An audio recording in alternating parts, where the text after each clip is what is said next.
Swing and a drive. Get up, Bar. He's done it again. A two-run shot in the first. Hey, and welcome back to Swing and a Drive. As always, I am joined by my good friend Logan over there. I'm James. Thanks for taking a few minutes to talk some Blue Jays with us. We are reviewing the series between the Seattle Mariners and the Blue Jays over the past weekend. And we're just going to go over our biggest takeaways, I guess. Let's do our top 3 takeaways from the weekend series against the Seattle Mariners. The Jays were coming into this after a pretty ugly series against Houston, and we really needed to get some positive momentum going heading into the trade deadline here. So Logan, how do you think things went? I know you were a little bit worried about the crowd size, but that seemed to show. What would you I had another say? thought on that. This is one of those things that you plan now. It's a planned destination, and you plan it the year before. So it didn't really matter that the Jays are terrible. Everyone was going anyway because it's been booked for like a year. For sure. Yeah. So that was a side note that I had thought about later after I made that comment. Anyway, biggest takeaway, definitely like this team is better than their record shows. Yeah. There's some signs of life. I guess maybe that could be another one. There's some signs of life in the dugout. I feel like for the first time. Mm-hmm. They've been flat. They've just been flat kind of all year, like no one gets excited for much. And maybe it's got something to do with Springer being on fire. He's excited, so the dugout's excited. Yeah. That could be part of it. Springer's I think he would be one of my my big 3 takeaways from the weekend was Springer continuing to be improved. Yeah, like he's over the last several games, he's playing like George Springer, right? Like the guy that we're paying $26 million a season to. So in the last 15 days, Springer has a .395 average with a 1294 OPS with 5 home runs, and we saw that the other graphics about the same number of home runs in the last 6 games or 10 games or whatever, as he did in the first 71 games. First 71 games. That one kind of like, man, he's had some stats this year that just make you go, like, yeah. And I think that it kind of goes to, I think you brought this up last time we chatted, was the possibility that illness that a bunch of the guys went through hit them a lot harder, and it took them a lot longer to get going than I think a lot harder. Wanted to. Yeah. It's like, I don't know what else changes like that to have such a switch flip. Such a drastic change. Like Springer's a notorious slow starter, but like this is the season's half over, right? Well, so that's not a slow start. Anymore. Yeah. It's pretty it's kind of too little too late, most likely. For that. It's way too little too late. But like it's nice to see. Yeah. If he continues it for next year. And if he continues it through the rest of the season, and maybe you're thinking, okay, he's not an old man. He's getting there in baseball years, but he's not that old. So like he can still be very productive in the final few years of this contract. My number 2 is the pitching, the starting pitching coming around. Yariel Rodriguez becoming much more effective in the last couple outings. Had a really good outing. This most recent outing was very good for him, and it's great for the confidence. I think sometimes he gets a little, I would say, like a little bit cocky, and he starts nibbling around the edges, and he gets himself into some trouble counts.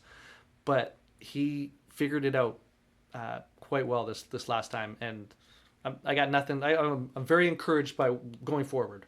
What we might see, because I was very discouraged before about the possibilities of him being a starter for this team. So, I mean, there's never been any question about his stuff, right? He's got good stuff. So he's going to be an effective pitcher, I think, overall. I just still question whether he's a starter or not. Well, I think they'll give him a good long look and a real shot. There's no way they can't not give him a good long look for the rest of the season, right? Yeah. Like we don't have anybody else. Yeah. So, no, absolutely. He'll get the chances. He'll get the chances. Yeah. And this is just encouraging, right? It's just encouraging to see this instead of what we were seeing before. So, and It's then just- yeah. Barrios we have with his 10Ks, despite unfortunately giving up a couple more home runs to lead the league in home runs given up. The 10Ks was great. He had I still good think it outing. was a very good outing. Yeah. So, and even Gausman had a pretty good outing too, despite the loss. We just got with typical Blue Jays don't give Gausman too much run support. And then my last takeaway from the Seattle series is, of course, the contributions from Dalton Varsho, both on defense and offensively. The wall catch and then the diving catch and throw out, amazing. Look, if we were watching that highlight in the like late 80s, early 90s, he would have gone right through the wall. He would have gone right through those old school, like, you know, like not really a fence, but just like some fabric there in the there's in an the old outfield. there's an old commercial for a pain reliever. I'm not sure if it's Motrin. It's like that's Motrin pain, and it's a center fielder running back into the and he runs through the fence and the fence board gives way and he just gets taken out and closes it. It's a shot to deep right center. It's going. Oh my God! That's unbelievable. On first after a single, 2 outs. This one is in the air, left center. It is deep and caught. Dalton Varsho caught it. This is one of the best catches you will ever see because he is literally full speed when he hits that wall. I mean, this kid is determined to make this catch right here. And look at the catch, and then boom, right into the wall. What a catch. The ball went into his glove as his arm was crashing into the wall. Yeah. I was, especially after like him missing time for the way he hit the wall a week or so ago. Yeah. I was shocked he stayed in the game. Like he kept playing. It was insane catch. It was an insane catch. Yeah. The reaction of Kevin Kiermaier was hilarious. The best thing about it is Varsho being Varsho. He just makes the catch and he's like, "Yep, caught it." Oh shucks, that's what I was supposed Like, to do. That's my job. Trots off the field, flips Yeah. it to Kiermaier. Kiermaier's losing his mind. Yeah. Varsho's like, Yeah. "That's what I'm here for." Yeah. Like, And then the high IQ play on the second when he caught the catch out and throw out. yeah. And just I'll say a little bit maybe umpire assisted. Himself in some trouble here. And here's one into left center field. On comes Varsho, and he made the catch. And he doubled him off. Dalton Varsho, are you kidding me? Goes into a full somersault after the diving catch and tosses out the runner off second base. I'm putting that as bad base running by Bad base Seattle. running, Yeah. for sure. Yeah, bad base. But a super heads up play by Varsho to catch it Huge. and know what man. was going on and throw that ball. To make like the whole time, you can see it in his brain the whole time. He's like, "I'm gonna dive, I'm gonna make this catch, and I'm gonna throw that guy out." Yeah. Like that was his thought. Yeah, 100%. He's like, whether he was gonna be able to throw him out or not, he was like, "I'm coming up with this ball and throwing it." You can see the way Varsho approaches fly balls. They do it when the bright sunlight, he angles his body, or whatever the play requires. He gets his body always into a position to make the next play in sequence. He doesn't have the strongest arm, but he always makes the right throw. Yeah, So it doesn't really matter. yeah, yeah. You know, like he's never not hitting the cutoff, man. No, he's not going to throw a guy Like- out at home plate from the wall, do Yeah. one of those crazy superhuman throws. No. But And that's he's not even his gonna try game. though. Like he's not That's even not gonna his try game. Yeah. because he's not like arrogant.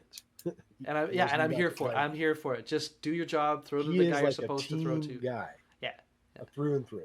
Yeah. Yeah. And, then go for it.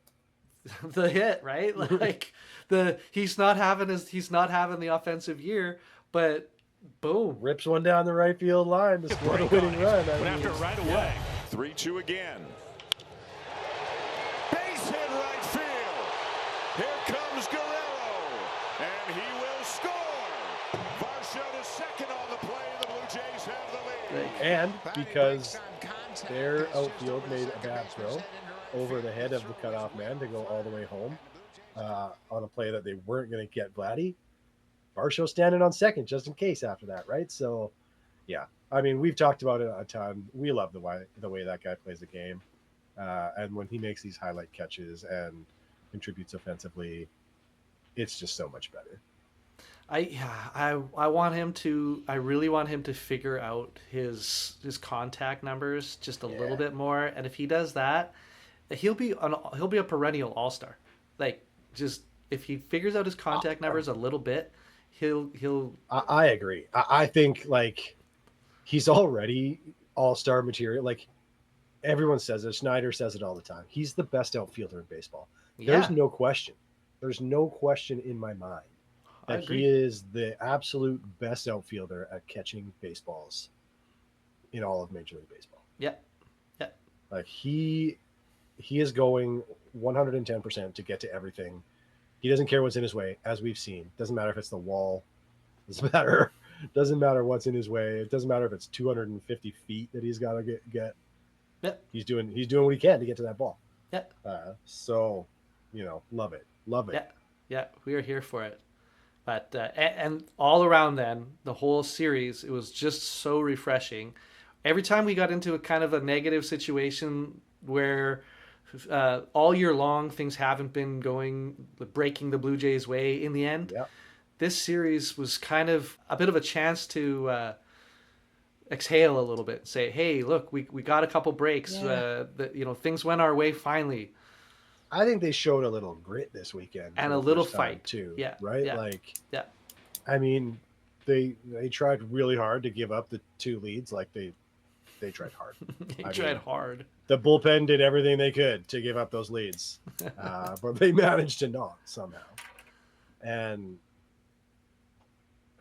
like to see them come through a couple of wins like that, fight them back, like hold them off. Final out is Cal Raleigh, which is like with the bases loaded, right? Which is brilliant. Yeah. Cabrera getting super excited. I gotta say, Cabrera getting super excited about the ball getting hit to the deepest part of the ballpark and not going out is a little too much for me. It should have been a little more like woohoo than like, you know what I mean? I'm definitely in the like he missed a grand slam by about 4 feet. So yeah. You pound your chest with a strikeout, a high fastball to strike him out. Pound the chest, get excited situation. This is like the Kiermaier's face was perfect. He was like, makes the catch. Yeah, we made it out of this game. Like, I was just like, come on, man. Playing center field, I think yesterday was a challenge. Like the Seattle center fielder was lost a couple times, but I'm going to take this. I'm going to take the series win, and we'll see. Yeah, we'll see what comes. I guess by the time they watch this, San Francisco, who's not all that much different record than the Jays right now. Yep. We get to reunite with Chapman and see how he's doing, and get to face Blake Snell, who's 0-3 with a 9.5 ERA right now. So we get to smush Blake Snell a little bit and knock him around. That. Yeah, so that'll be good. Yeah, but if I don't know if you guys think if there's anything else from the series that we didn't mention in our little recap, what are your favorite things that you took away? Did you go to Seattle? And if you did, was there anything that we didn't get to see on the broadcast that happened that is worth mentioning? If you took anything from the video, please maybe just hit the like button and maybe subscribe to the channel. Like and subscribe. Like the YouTubers like to say. But if not, it's all good. Thank you for watching, and we will see you guys in the next video. Okay, go Blue Jays. Peace, guys.